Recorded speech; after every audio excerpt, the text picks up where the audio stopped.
incentive schemes. I mean, again on the sideways, let me tell you that some of the factories are still accounting for the UP benefits which are not coming. I am not accounted for. Levy price has been considered at rupees 13 per kg, whereas all of us are aware that the levy price is going to be refixed based on the FRP, which is not going to be less than 18-19 rupees, but we kept it at 13 rupees per kg. The entire sugar has been valued at the cost of production. So these have been a conservative accounting, and backed on the conservative accounting, we resulted this. There have been the concerns which we have been talking about.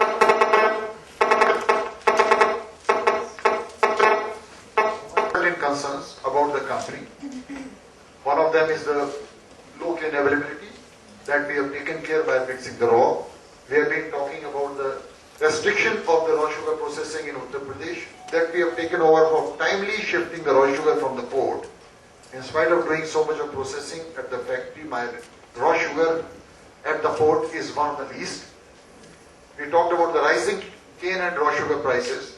That's by intelligently pricing the raw sugar and also simultaneously selling, we have been able to curb. We have the debt, which I promised last time that we will start reducing. We have started reducing already, and already prepaid about 20 crore rupees worth of debt, and part of the FCCB stocks has been repaid. So whatever we have promised, we have tried to implement.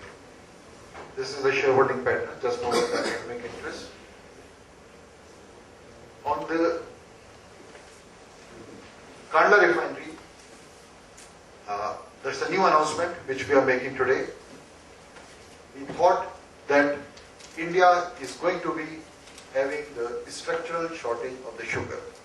The belief is coming from the fact that India has a demand of 19 kg per person per year, which is far below than the demand in other developed countries. We can't deny that we are growing. We can't deny that our GDP is 8% or likely to be even more than that. We can't deny that our PDI, public per person income, is also increasing. So when you apply these economic factors, then the sugar consumption is bound to increase. With the rising sugar demand, rising population, rising young age, definitely India will be needing more sugar. That sugar will either come from the sugar cane or will be imported. We thought about a model to set up a refinery at the port. Two purposes. One is to convert raw to white for domestic applications whenever there is a shortfall, and also for re-export purpose, because this entire area, Pakistan, Sri Lanka, Middle East, is short of sugar, to re-export it back as per the government policies.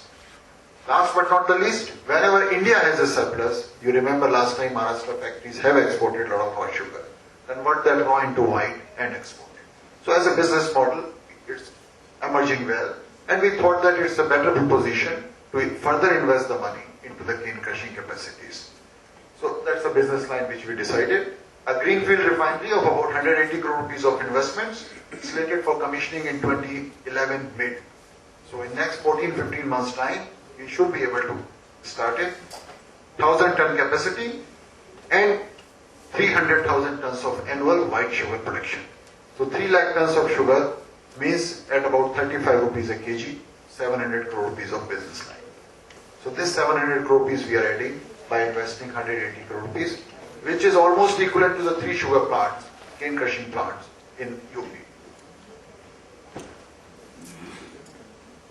The reason behind the projects I already explained, that the demand and Simboli's capability to convert raw into white is the reason, and we hope that it will be beneficial. Simboli is because of technology, Simboli is because of the marketing, and the entire area, Rajasthan, MP, Haryana, etc. is a deficit of sugar, and that sugar can move with it. Thank you. So 2 things. One is the good results, healthy earnings, and the refinery is what I dedicate to the today's meeting. Thank you. I was explaining it. The profit is because of 2 things. Majority of it is because the larger quantity, that's been the reason of the profit. What do you feel about the price? The government is taking a lot of step on that actually, and as per your views, could you please share with us? As we said in the other places also, 33% of the sugar we are importing for our consumption. So as an importing nation, the price at which the sugar will be sold in the country will be the price at which sugar will be imported in the country. So if you would like to see the Indian prices, my request will be to see at the international prices. International prices are rising but stable at a higher level. So we'll have to pay that price, and the consumers also will have to pay that price, unless somebody in between subsidize that. So till such time nobody is subsidizing, we'll have to pay the price what the international sugar is all about.